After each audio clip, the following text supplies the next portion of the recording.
Whoa. It's the Illusion reporting from somewhere on Spaceship Earth. Up here on Rainbow Mountain. Full moon tonight. So, doing questions from the gallery, but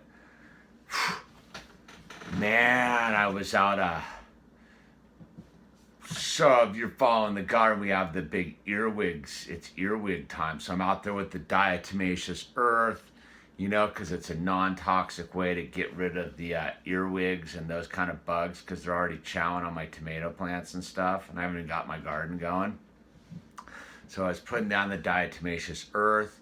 I'm out there with my light, you know, and it's like, because you got to do it at night. I looked down, dude, full scorpion coming at me. Had to crush them out because baby owl hangs out in the garden and stuff. So the scorpion, first scorpion of the season, done. And then I found a couple gnarly black widows in the back right here, and then one right off here in the corner, dude. I'm not a spider guy at all, dude. And I'm not a big, like, kill the spider guy either, but the black widows, they just gotta go. And I actually do use, like, some gnarly, like, raid with like a long distance nozzle. I think it kills scorpions too. But yeah, took out a couple black widows. So kind of a gnarly full moon session. I don't know, man, how that stuff weighs on me. I can't have lethal little critters like that. Baby owls roaming around now, and like I'll capture a rattlesnake, but what are you gonna do with a black widow, dude? It's out. Dude, it was a big one too, man. Oh. Gives me the willies just thinking about it. So, anyway. So, all right, man. From the gallery, dude, I want to thank Fred W., who made a pretty decent financial contribution to my channel this week. That's super nice. Helping us get along, because I got rid of this ad thing I was doing. It wasn't full screen. That's who it was, dude, and I had to pull the plug on them, man. They weren't doing good. They weren't doing me right, man. So I'm back to AdSense, but it's all herky jerky, dude. So any contributions are greatly appreciated to I don't know, because, dude, it's just the way it works out here. And then Trevor from Montreal sent me a pretty nice note, and he was talking about bitterness and stuff. I do have the bitterness video. I just got to upload it, so I'm probably going to upload it when I upload this video. So I'll put a thing right, it's usually right here, a card and a link. That'll be the next video that uploads anyhow. And then I got Trent's dream video all made for him, so that's going to be right there too, upload same time. And then I got a couple, I also want to shout out to the Crazy Schmidt family.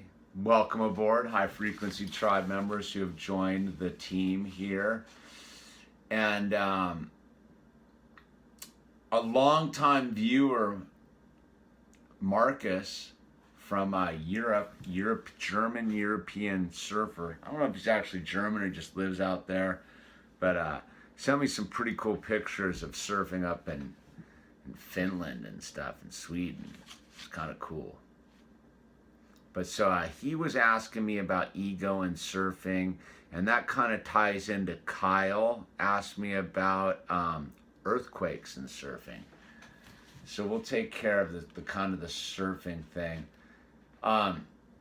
So Kyle was asking me about whether I'd surf and an earthquake and an earthquake tsunami wave, right? Now, knowing what I know now, it's not really possible yet. If you do watch some of that Fukushima footage, man, there is definitely a couple radical peelers, dude. There's that one that comes into that harbor, dude, that's peeling, and then it jumps over the wall and forms the A-frame in the middle of the harbor. That's pretty rad, but you're not gonna ride that, man. Things destroying ships. And then there's the one footage of that one peeler coming in during the Banda Aceh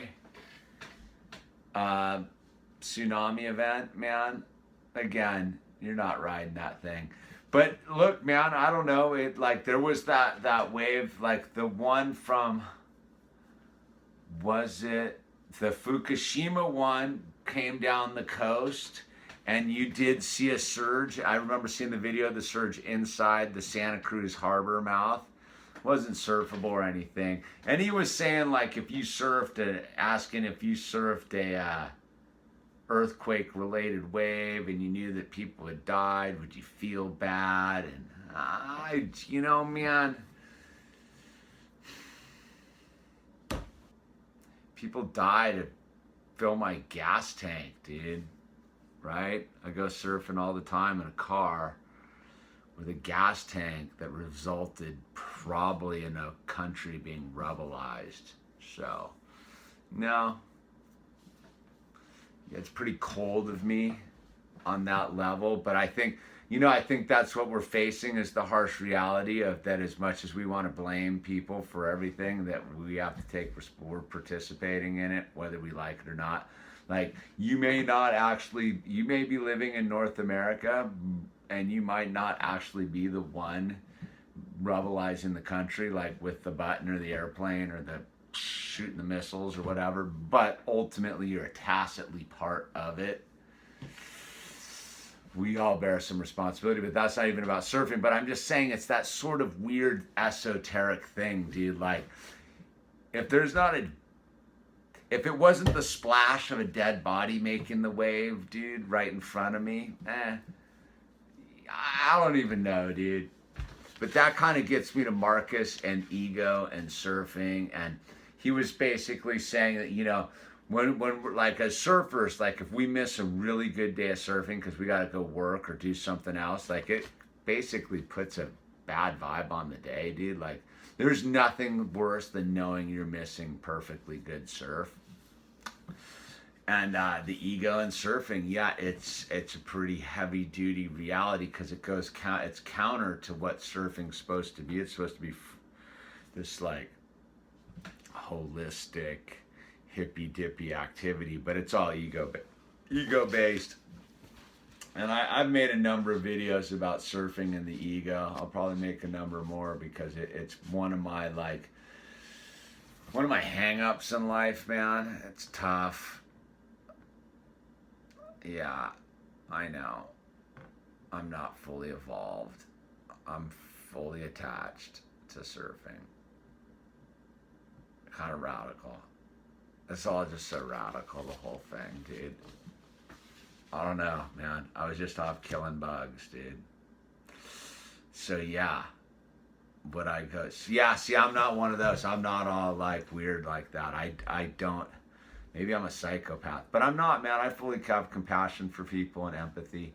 It's that thing of like, I have a lot of, like once people are dead, they're dead, dude. Like, I don't really get into the whole, like, it's part of the life cycle, dude. I think in Western culture, we tend to ignore it a little bit and pretend it's like some sort of thing off in the distance when like, dude, it could happen right now. Like a chunk of rock could fall from outer space and just mash my melon, dude. So would you need to feel bad about that? No, I don't think so, dude. And so, I don't know, man. It's a good question. No, I'd go surf it if I could, but you can't. It's not a reality, dude. Surfing a tsunami. I don't think. It's just not the logistic. I do have one story though. There was a tsunami warning when I was in high school, dude, and me and my buddy, I lived up in the Santa Cruz area then. That's where I surfed. So me and my buddy, we split school and we went down to this Manresa beach. It's like south of like Santa Cruz and Capitola and stuff. It's just like a big giant beach break, right? So we went down to Manresa and we waited for the tsunami. It was like a flat day. There was no surf. So we're like, dude, we're going to go catch the tsunami, dude. So, but like that just proves how like ignorant we like were, dude. Like if the tsunami came, we would have died. Like it doesn't. It's a surge. It's it's a monster. You know what's weird on the tsunami level? Now that I think, we have it here in Malibu, dude. There's tsunami warning signs all over the place, right? Like, in the case of a tsunami, go to higher ground. And I brought this up during my last city council campaign. I was like, I don't get the concept of having tsunami signs warning you to go to higher ground if there's no tsunami sirens. Like, how are you going to know that if you're sitting at the beach? How are you going to know there's a tsunami coming your way without like a siren? Like, you heard them in the Fukushima thing. Like, there's signs saying this tsunami evacuation route all over, dude. But how you would know unless you're like sitting watching television? Like, I don't have a television. I guess my phone might beep. I don't know. But you would know because the ocean starts sucking out. But I think at that point it's already too late. It's trippy, man. I do think about tsunamis a lot. I think Fukushima really put it into perspective, man, because there's just the footage of like urban landscapes getting mowed down. I can watch the Fukushima footage all the time and just be like mesmerized by it. Like, it's pretty mind-blowing, dude. Yeah. That's some next level stuff, dude. The fact we're still getting radiation poisoning from Fukushima kind of blows my mind. I'm not into it, dude. I don't think that's cool at all. So, this is the illusion. Dude, I need more questions, man, for the gallery or whatever. Participate. I don't know, man. I watch my numbers falling down. There might not even be anybody watching anymore. I'm not really sure. I think the crazy Schmidt family probably is.